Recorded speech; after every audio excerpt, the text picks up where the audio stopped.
Saling puji antara Presiden Jokowi dan Ketua Umum Partai Gerindra mewarnai peringatan hari ulang tahun ke-15 Partai Gerindra. Meskipun pujian dari Prabowo terhadap Jokowi intensitasnya lebih tinggi dalam pidato politiknya. Benarkah ini sebagai sinyal poros politik dalam pemilu mendatang? Kita akan bahas bersama dengan politisi Gerindra Andre Rosiade. Bergabung juga pengamat politik sekaligus Direktur Eksekutif Carta Politika Yunarto Wijaya. Selamat malam Bung Andre, Bung Toto. Sehat ya? Selamat malam Friska, Bung Andre. selamat malam Bung Toto. Yang senyumnya lebar-lebar nih kayaknya dua-duanya, apalagi Bung Andre nih. Kalau kita lihat kode dari Pak Jokowi, itu apakah diartikan sebagai endorsement politik untuk Pak Prabowo? Apalagi tadi dikatakan elektabilitasnya potensial tertinggi dan juga Gerindra potensial teratas. Iya, alhamdulillah hari ini 6 Februari 2023 Partai Gerindra merayakan HUT yang ke-15. Ya, meskipun masih muda, 15 tahun, partai ini sudah menempati posisi nomor 2 di pentas politik nasional. Ini patut disyukuri dukungan dari masyarakat kepada Pak Prabowo dan Partai Gerindra. Nah, dalam acara HUT tadi diputarkan video sambutan dari Presiden Joko Widodo ya. Beliau menyampaikan apresiasi kepada Partai Gerindra dan Pak Prabowo ya, bagaimana Gerindra begitu solid mendukung agenda-agenda besar pemerintahan, mulai dari mengatasi wabah pandemi COVID, lalu program-program hilirisasi dan juga UMKM dan juga reformasi birokrasi dan struktural. Ini menurut saya apresiasi yang jujur dari Presiden bahwa Gerindra menunjukkan komitmennya untuk terus membantu pemerintah untuk mencapai agenda-agenda yang ditargetkan. Dan ini, Friska, apresiasi secara terbuka Presiden ini menunjukkan bahwa sekali lagi persatuan yang dilakukan oleh Pak Prabowo bersama Pak Jokowi dengan di mana beliau melakukan rekonsiliasi nasional dan melakukan persatuan nasional sehingga menyebabkan pemerintah berjalan efektif, terciptanya kondusivitas dan juga stabilitas politik yang disebabkan persatuan dan rekonsiliasi yang dilakukan oleh Pak Prabowo dan Pak Jokowi. Ini modal besar bangsa ini. Sekali dan ini prestasi ini, modal besar ini juga diadopsi oleh negara-negara lain. Contohnya Malaysia. Malaysia itu terinspirasi dari kita, Friska. Itu apresiasi buat kinerjanya dari Pak Jokowi. Tapi nextnya gimana? Pakatan Rakyat dan Barisan Nasional itu bersatu di Malaysia. Menghadirkan Perdana Menteri yang ke-10 Anwar Ibrahim karena termotivasi dari persatuan Pak Prabowo dengan Pak Jokowi. Ini modal besar bagi bangsa. Jadi wajar saja Pak Jokowi mengapresiasi Pak Prabowo dan Partai Gerindra. Dan selama 3 tahun dalam pemerintahan ya terbukti bahwa Gerindra sangat solid dan mendukung pemerintahan Pak Jokowi. Modal ini sekaligus modal endorsement juga untuk 2024 atau tidak? Jadi dengan dukungan dari Pak Prabowo dan Partai Gerindra yang solid di Pak Jokowi, tentu wajar saja Pak Jokowi memberikan sinyal dukungan ke Pak Prabowo. Karena apa? Survei Mas Toto dan survei-survei lembaga lain menyebutkan bahwa Pak Prabowo adalah menteri yang berkinerja terbaik di kabinet Pak Jokowi. Jadi wajar seorang presiden ingin program-program yang dilanjutkan oleh menteri yang terbaik. Ya ini Pak Prabowo Subianto, dan jelas juga Pak Prabowo berhasil bersama Pak Jokowi mempersatukan Indonesia. Sehingga saya rasa hal yang wajar, hal yang lumrah Pak Jokowi dalam tanda kutip mengendorse Pak Prabowo. Dan ini kita syukuri ya bahwa Pak Jokowi terkesan ingin bahwa Pak Prabowo melanjutkan program-program beliau yang berhasil. Saya rasa hal yang lumrah karena ya survei Mas Toto lah, Pak Prabowo salah satu yang terbaik di Pak Jokowi. Wajar presiden ingin menteri terbaik melanjutkan programnya, bukan anti-tanya, begitu loh. Saya tanya ke Mas Toto deh, lebih gamblangnya apakah kalau kita baca kan kemesraan kode-kode dari Pak Jokowi ke Pak Prabowo ini sudah berulang kita lihat termasuk hari ini. Apakah ini bisa dikatakan semakin bulat suaranya Pak Jokowi untuk mendukung Pak Prabowo maju di 2024, Mas Toto? Iya, kalau kita lihat dari kronologi peristiwa bagaimana statement Pak Jokowi dalam pidato, lalu kemudian dalam doorstop, lalu juga bagaimana kronologi beberapa statement terkait dukungan Pak Prabowo dan pujian Pak Prabowo terhadap Jokowi, memang kita lihat ini bukan sebuah peristiwa yang sifatnya sementara saja karena memang dalam setahun terakhir peristiwa itu terjadi, sehingga tidak salah kalau kemudian dikaitkan dengan pilihan Jokowi yang terka-terka tentu saja oleh publik untuk 2024. Tapi yang menarik juga kan adalah sebenarnya kita melihat ada dua nama yang di-endorse oleh Jokowi dan ditafsirkan lah minimal ya di-endorse oleh Jokowi. Ada Pak Prabowo dan ada Ganjar Pranowo. Dan kalau kita lihat penyebabnya apa sih? Menurut saya simpel ya. Pertama, kalau kita lihat memang kedua-duanya memiliki kronologi sejarah, sikap politik yang bisa dikatakan sama saat ini, tidak kemudian berseberangan. Tapi di sisi lain juga bisa juga kita melihat dari kacamata lain, Pak Jokowi sedang berusaha realistis, ingin mendukung siapa yang punya peluang menang. Dan yang punya peluang menang kan dua diantaranya Pak Prabowo dengan Ganjar. Sebetulnya ada Anies, tapi kita tahu dalam kronologi sikap politik Anies ini kan berbeda gitu ya. Itu yang menyebabkan menurut saya menarik membaca bagaimana sejarah statement dari Pak Jokowi kadang-kadang membingungkan publik. Para Kertas Projo mendukung Ganjar, Ultah Perindo mendukung Pak Prabowo, lalu ada Antara Pertahanan mendukung Pak Prabowo, lalu kemudian keluar juga pidato rambut putih. Menurut saya Pak Jokowi sedang berusaha menjaga ritme dari bagaimana pertama orang-orang yang memang dijagokan ini tetap merasa ada harapan. Yang kedua, berusaha menjaga ritme juga antara partai-partai koalisi pendukung yang punya jagoannya sendiri untuk tetap solid dalam barisan pemerintahan Jokowi. Jadi itu yang menurut saya sedang dilakukan. Ini adalah sikap realistis dari Jokowi, mencari siapa yang punya chemistry sama, tapi juga punya peluang untuk menang. Bahkan nggak salah loh kalau ada tafsir yang mengatakan misalnya yang menarik, mungkin nggak Pak Jokowi kemudian menjadi kingmaker yang menyatukan keduanya. Saya tidak tahu apakah itu Ganjar Prabowo atau Prabowo Ganjar, itu bisa jadi salah satu spekulasi yang menarik. Kalau Mas Andre, Bung Andre, sejauh ini apakah Gerindra melihat bahwa Pak Jokowi ini belum satu-satunya mendukung Pak Prabowo? Ya tadi dikatakan juga oleh Mas Toto, ya masih kemungkinan juga mendukung Ganjar Pranowo. Gimana Gerindra melihat ini? Dan pertanyaan juga tadi yang menarik di pidatonya Pak Prabowo, kenapa perlu ditegaskan kalimat saya bukan penjilat? Kan memang tidak dibutuhkan atau tidak ada yang menuding seperti itu, tapi kenapa harus ditegaskan dalam pidato tadi, Bung Andre? Ya, yang pertama Pak Jokowi apakah mendukung Pak Prabowo atau Mas Ganjar, tentu ya Pak Jokowi yang tahu ya. Tapi saya rasa wajar ya, Pak Jokowi dekat dengan Mas Ganjar, dekat dengan Pak Prabowo, tentu beliau ingin mengendorse dua-duanya. Hal itu hal yang lumrah.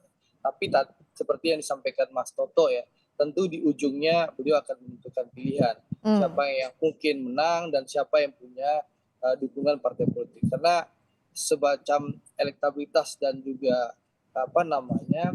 tingkat keterkenalan tidak cukup, popularitas dan elektabilitas juga harus punya tiket. Dan alhamdulillah Pak Prabowo salah satu tokoh yang sudah punya tiket untuk maju di kontestasi Pilpres 2024. Tapi sekali lagi tentu pada waktunya insya Allah Pak Jokowi akan memberikan dukungan secara terbuka kepada Pak Prabowo, itu harapan kami. Satu. Yang kedua, soal kalimat saya bukan untuk menjilat begitu, mengapresiasi Pak Jokowi, kenapa harus ditekankan? Ya gini, Pak Prabowo ini adalah seorang satria, pendekar yang biasa bicara belak-belakan apa adanya. Beliau tadi menyampaikan bahwa kita harus mengungkapkan kebenaran, bahwa pemerintah sudah bekerja keras dan beliau ikut di dalam rapat kabinet dan beliau ikut bersama-sama pemerintah. Beliau melihat langsung ya bagaimana Pak Jokowi bersungguh-sungguh bekerja. Makanya Pak Prabowo sebagai satria, sebagai pendekar, beliau menyampaikan hal itu secara terbuka. Dan beliau itu memang sikap pendekar, bahwa selain terbuka, karena beliau suka terbuka, beliau jelaskan ini bukan karena menjilat, tapi ingin menyampaikan kebenaran kepada masyarakat. Itulah. Itu. Karena memang sikap pendekar, satria, begitulah sikapnya, apa adanya gitu loh. Nggak pakai pencitraan, karena memang Pak Prabowo lidahnya normal, nggak 4 meter gitu loh. Siapa itu maksudnya itu? Nah, coba dijawab dulu sama Bang Andre. Nggak, maksudnya gitu, jadi Pak Prabowo itu bukan pabrik kata-kata, jadi sehingga beliau bicaranya selalu terbuka apa adanya gitu. Oke, Mas Toto, tanggapannya dong, termasuk juga soal loyalitasnya Pak Prabowo ke Pak Jokowi. Ya, pertama gini ya, kalau secara kode etik memang seharusnya ketika sudah masuk dalam barisan pemerintahan, itulah yang harus dilakukan ketika kontrak politik sudah terjadi dan kemudian memutuskan diri menjadi pembantu presiden. Bahwa ada yang kemudian menafsirkan ya memang itu karakter khas dari seorang militer misalnya, ketika sudah masuk garis komando dalam sebuah sistem pemimpinnya adalah Jokowi dan garis komando terhadap Jokowi. Jadi secara etika politik kita bisa kemudian memuji, tetapi yang menarik kan adalah seperti ini. Apakah sikap dari Pak Prabowo yang terus-menerus menunjukkan loyalitas kepada Presiden Jokowi menguntungkan buat beliau atau malah merugikan? Kenapa Dalam bisa begitu? konteks elektoral, karena begini, suka atau tidak adalah ada sebuah fakta Pak Prabowo ini berinvestasi di ceruk yang cenderung tidak puas dengan pemerintahan Jokowi. Oke. Di ceruk yang bisa dikatakan selama 2 pemilu menganggap Pak Prabowo adalah antitesis dari Jokowi. Ya. Semakin ada yang mengatakan bahwa dan menjadi logis, semakin Pak Prabowo menegaskan dirinya menjadi loyalis Jokowi, ada potensi juga beliau kemudian akan ditinggalkan oleh sebagian pendukung, saya tidak katakan semua ya, yang dalam 2 pemilu itu berharap Pak Prabowo itu akan berseberangan dengan Jokowi dan bisa menjadi antitesis dari Jokowi. Beda dengan Ganjar. Kalau Ganjar memuji Pak Jokowi, ceruknya memang sudah sama. Itu yang menarik. Ada yang mengatakan bahwa ketika Pak Prabowo semakin tertarik ke dalam lingkaran Jokowi, yang diuntungkan Anies. Dia akan dapatkan limpahan elektoral gratis dari barisan pemilih yang memang anti terhadap Oposisi Jokowi. begitu ya? Itu yang menurut saya jadi menarik ya. Oke. Itu akan diuji bagaimana kemudian kecerdasan Pak Prabowo di satu sisi mungkin berpeluang mendapatkan sebagian pemilih Jokowi yang beliau. Tetapi di sisi lain bagaimana kemudian Prabowo bisa menunjukkan positioning bahwa dia tetap kritis. Bahwa dia kemudian tidak serta-merta hanya karena sudah menjadi pembantu presiden, segala sesuatu yang dilakukan Jokowi kemudian dianggap benar. Itu yang bisa kemudian menjadi backfire terhadap. Nah ini menarik. Saya tanyakan ini ke Bung Andra. Ini sudah dihitung matang atau belum tadi analisisnya Mas Toto? Ya, jadi gini Friska. Tadi saya sampaikan, Pak Prabowo ini kan seorang satria, seorang pendekar yang selalu bicara apa adanya. Beliau mengedepankan kepentingan bangsa dan negara di atas kepentingan beliau pribadi. Jadi wajar jika banyak pakar politik, lembaga survei seperti Mas Toto mengingatkan bahwa tentu akan ada pemilih beliau yang akan lari ya. Karena pilihan Pak Prabowo bergabung dengan Pak Jokowi, pilihan Pak Prabowo dengan mendukung sepenuh hati pemerintahan Pak Jokowi. Itu resiko dari perjuangan seorang patriot, seorang negarawan, agar keutuhan negara kesatuan Republik Indonesia ini terjaga, agar pembangunan ini bisa berjalan. Jadi ini bukan soal untuk sekedar menang, Mbak Friska, Mas Toto, tapi ini soal bagaimana keberlanjutan pembangunan, bagaimana negara kesatuan Republik Indonesia ini utuh dan tidak ada polarisasi dan perpecahan. Itu intinya. Dan memang tentu setiap pilihan ada risikonya. Tapi insya Allah kami meyakini masyarakat akan semakin objektif dan rasional dengan kerja keras dan ketulusan dan juga kejujuran. Ya masyarakat yang mungkin kecewa Pak Prabowo awalnya bergabung dengan pemerintah Pak Jokowi tentu insya Allah akan mulai semakin rasional. Saya mengalami di daerah-daerah ya, Mbak Friska, Mas Toto, daerah pemilihan saya, Sumatera Barat itu daerah pemilihan yang anti dengan Pak Jokowi. Masyarakat Sumatera Barat awalnya kecewa dengan bergabungnya Pak Prabowo dengan Pak Jokowi. Tapi dengan penjelasan kader-kader Gerindra yang keliling dari kampung ke kampung, dari jorong ke jorong, menjelaskan bahwa Pak Prabowo bukan pengkhianat, tapi Pak Prabowo adalah tokoh pemersatu bangsa. Beliau rela dicaci dan dimaki demi persatuan dan demi menjaga keutuhan NKRI. Alhamdulillah masyarakat yang awalnya lari ke pasangan tertentu, ke calon tertentu, sudah kembali. Itu satu. Yang kedua, kami juga meyakini dengan ketulusan dan kejujuran serta semangat untuk bekerja keras demi bangsa dan negara, pemilih Pak Jokowi yang mungkin saja sudah memilih salah satu calon itu akan swing juga ke Pak Prabowo. Ya kan itu yang bisa dibuktikan oleh surveinya Mas Toto terakhir. Pak Prabowo di Agustus di survei Mas Toto itu sempat turun. Nah, di survei akhir Desember atau awal Januari dari Carta saya baca Pak Prabowo naik.